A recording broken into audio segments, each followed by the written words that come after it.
We focus on history,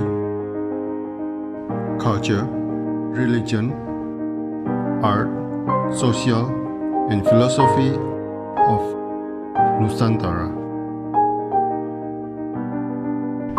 Here, in the presence of Nusantara, we were made to be forgotten about the goodness of ourselves. Because negativity seems to be more interesting for us. Now, I'm Sutoyo Raharto and friends, assist you, to remind you, to awaken you that we still can find the gems of Nusantara. They are the great sights of Nusantara.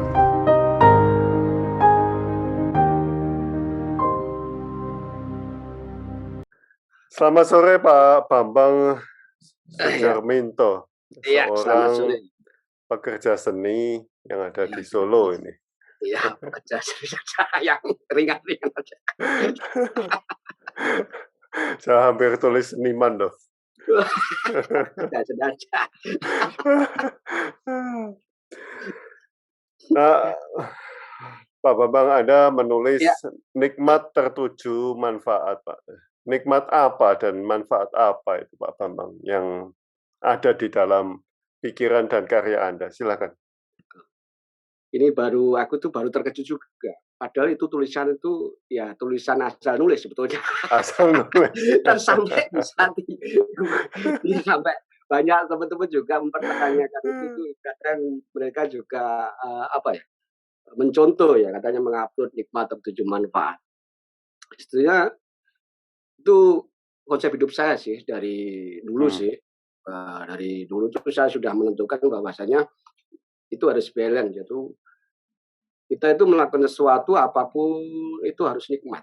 Jangan kita keterpaksaan. Jadi sebetulnya itu sama juga kayak yang nggak enak lah kalau kita itu nggak berimbang antara kita sebagai pelaku seni atau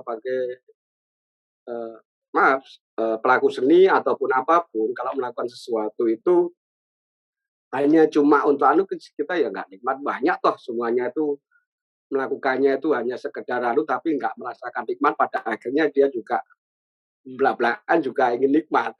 Kembali lagi ke itu, kita harus nikmat dan tertuju harus manfaat, karena di kehidupan ini saya selalu memberikan sesuatu itu harus yang bermanfaat, karena banyak berkecimpung juga dengan bukan hanya orang-orang yang, tapi juga anak didik juga itu harus juga bermanfaat. Jadi itulah itu sudah konsep saya. Kalaupun ada job ataupun kalau kita nggak nikmat ya maaf, bukan kita idealis apa bukan. Iya. Nah, Anda pernah menulis juga manusia tanpa tradisi ibarat manusia tanpa kepala. Nah, apakah pernah Anda melihat manusia tanpa kepala, Pak Bambang? Kalau itu banyak itu, kalau aku sering itu kalau kita malam kemudian banyak manusia tanpa kepala, tapi bukan itu namanya. Kita sudah krisis yang namanya tradisi ya. Krisis bukan hanya maksudnya dalam arti tradisi pertunjukan atau apa, bukan. Tapi ada toto kromo, istilah itu kan sudah termasuk sudah tradisi adat kita sebagai orang timur. Sedangkan sekarang itu banyak yang mendaur ulang dalam arti tidak berusaha mempelajari apa yang dulu ada kata-kata. Sebuah contoh kita simpel aja. Unggah-ungguh itu kan pasti kalau ada kita kata-kata yang disebut jangan tidur, jangan duduk kalau sore jangan duduk, itu berusaha tidak mencari arti maknanya maksudnya apa itu, tapi kadang kita bertanya pada orang tua pun, kadang orang tua pun tuh menyadur kata-kata orang tua dari dahulu, tapi tanpa harus gimana caranya menjelaskan. Nah, maka dari itulah saya tuh selalu berusaha mencari sesuatu yang sesimpel apapun itu, katakanlah kata-kata orang tua dulu itu saya terus cari. Oh ternyata gini.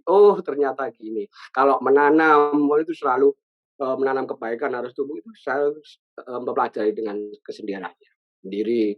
Dan sekarang kan banyak yang apa ya, ya itu terutama yang itu tanpa ya kita kayak tanpa kalau kita nggak ada tradisi itu yang dulu kita itu hilang tradisinya itu ya kayak kita linglung. Apa yang mau kita kerjakan.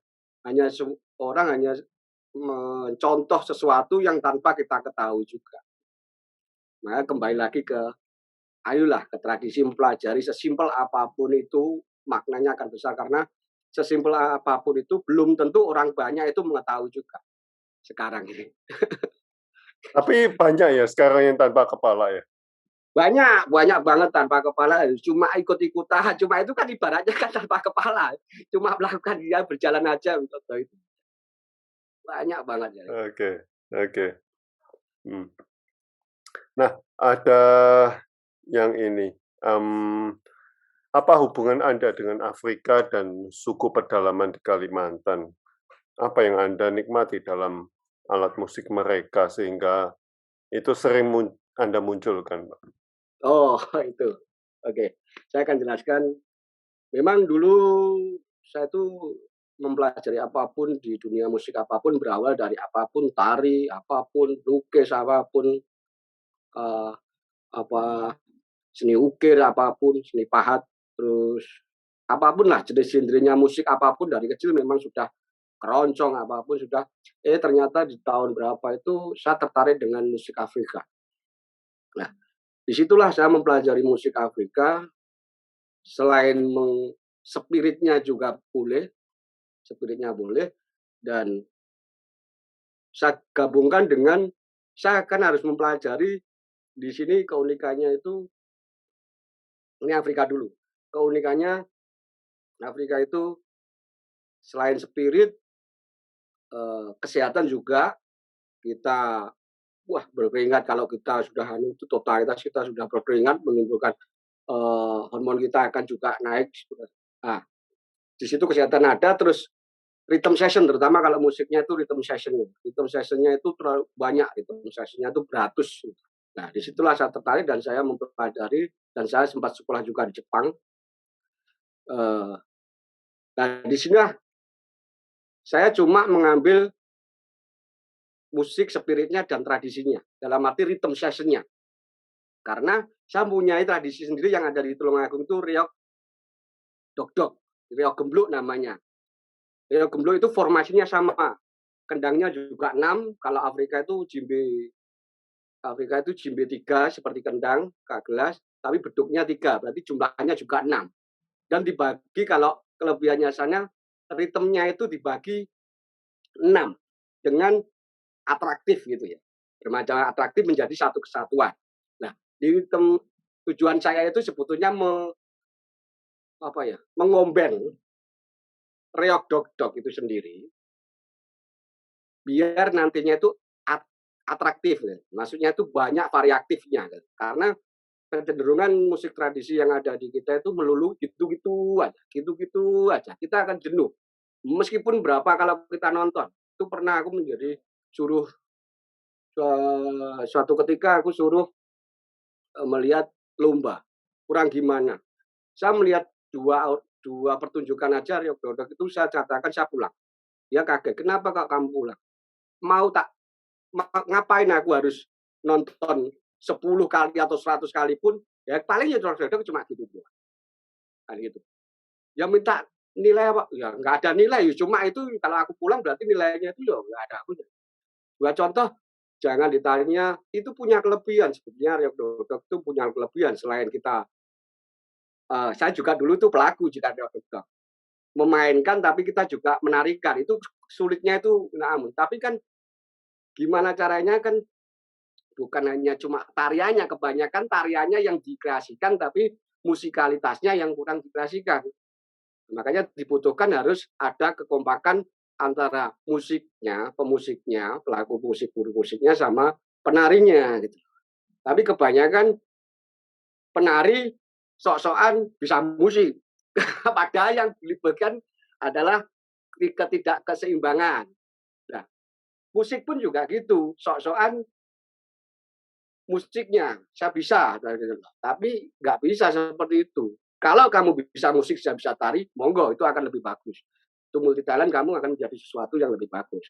Nah, disitulah saya suka, terus saya mempelajari tradisi Afrika, maksudnya musiknya, tapi bukan berarti aku harus terjun terus ke Afrika, bukan.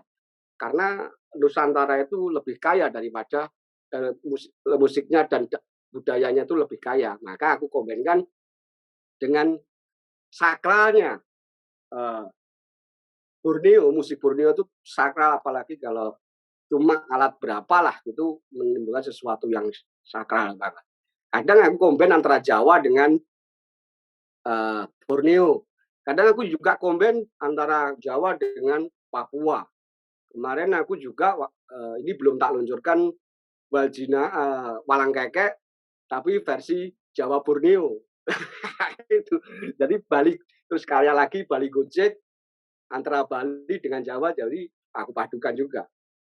Nah, seperti itu akan lebih kita ya kayak kita nge-mix apalah. Kita sekarang kan banyak yang di-mix minuman ada di-mix. Kalau nggak gitu kita nggak bisa. Kalau kita pure ingin membudayakan budaya kita biar tuh nggak bisa kalau kita belum meng-mix. Tapi satu, kita harus memang benar-benar tahu benar dulu, kita harus ngerti dulu, bisa dulu dari dasarnya dulu. Dari dasarnya dulu. Kalau Jawa kan aku sudah ada dasar, maka aku berani untuk mengeksplor. Kalau belum ya jangan dulu, lebih baik belajar dulu yang dasarnya dulu, musiknya dulu. Nah, Pak Bambang sering menuliskan Bapak Langit, ya, Ibu Bumi. Seberapa besar pengaruh langit dan bumi menginspirasi karya Anda, Pak? Banyak banget. Banyak banget. Ya ini tentang keyakinan. Aku sering mengungkapkan itu sebetulnya rasa terima kasih saya kepada Ibu Bumi itu sebetulnya tanah yang aku selalu bijak. Nah itu wujud syukur sebetulnya. Dan sebetulnya Bopo Langit kan. Bopo Langit itu adalah langit atap yang selalu mengatap kita, selalu menginspirasi kita. Tapi tanpa ada dukungan dari Ibu Bumi, dalam arti kita yang selalu bersujud pada Ibu Bumi, juga nggak ada restu. Sujud artinya restu Ibu Bumi itu adalah kita selalu harus tawadhu dan bersujud, minta restu, dan kita harus tetap memohon kepada Bopo Langit. Ya ini pengibaratan saya, Bopo Langit, mohon ada inspirasi yang direstui. Kadang ada yang juga nggak direstui, juga ada. Tapi itu hal-hal yang tidak perlu masuk jadi itu sesuatu yang kadang di luar nalar. Tapi sering pasti Anda perlu ada kontak batin antara Ibu Bumi. Oke. Ya, sering. Karena selain pekerja seni, maksudnya saya selalu, karena saya orang juga Jawa Timur ya, apalagi saya Tebuireng kan ya, kita ya selalulah kita bertawadhu, kita selalu religius itu ya, karena itulah maksudnya spiritnya juga di situ, karena kita itu dimanapun tempat kita harus juga kulon nuwun, tanpa harus kita tolong semuanya dilancarkan. Ya cuma itu aja. itu kadang saya menulis itu kadang ya banyak sih, banyak tulisan-tulisan yang sama teman-teman, katakanlah dua contoh, laras labas tanpa wate sampai itu kan di motornya dia sampai dia izin, terus apalagi semuanya banyak banget. Ya itu ya karena dari sebuah kejadian, bukan kejadian ya, menjalankan religius berdoalah terus. Kalau kita buat sesuatu pekerjaan kan kita pasti juga berdoa. Iya. Ya seperti itulah, itu seperti kata-kata doa lah, kita berdoa lah, bersujud syukur dan selalu berdoa. Bersujud syukur dan berdoa. Iya itu. Walaupun itu kelihatannya penampilannya gila gitu ya. Iya, kadang ada gitu. Sampai orang tidak mengerti, kadang sampai disebut, "Oh gila, saya selalu menampilkan seperti itu, jangan percaya aku dengan seperti ini, Iya, iya. percayalah kalau aku dengan kegilaanku." Kadang gitu. Ya seperti itu, makanya teman-teman kadang banyak yang selalu kalau aku WA atau apa status selalu menanti apa kata-kata Iya. aku. Banyak, makanya kalau kemarin aku kaget membahas tentang nikmat tertuju manfaat. Jadi katakanlah berapa kali teman-teman juga bilang nikmat. Ya kita harus nikmat lah. Iya, iya. Apapun karena kita nggak akan nikmat, ya kita percuma gitu. Kalau Mhm. kita melakukan sesuatu yang nikmat tanpa ada manfaat juga bagi orang lain juga Cuma. nggak bagus lah. Iya. Harus balance lah, sesuatu itu apa yang kita lakukan tuh maksudnya balancing. Iya, balancing. Tapi tak katakan nikmat terus manfaat.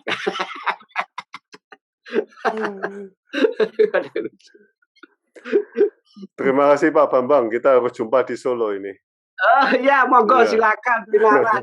Oh, silakan. Kita ketemu Bapak. Salam Siap. kenal, sehat selalu, lancar semua Ji. Terima kasih atas sharing pengalamannya, Pak. Ya, kembali Iya. kasih. Iya, matur nuwun, Pak. Sami-sami.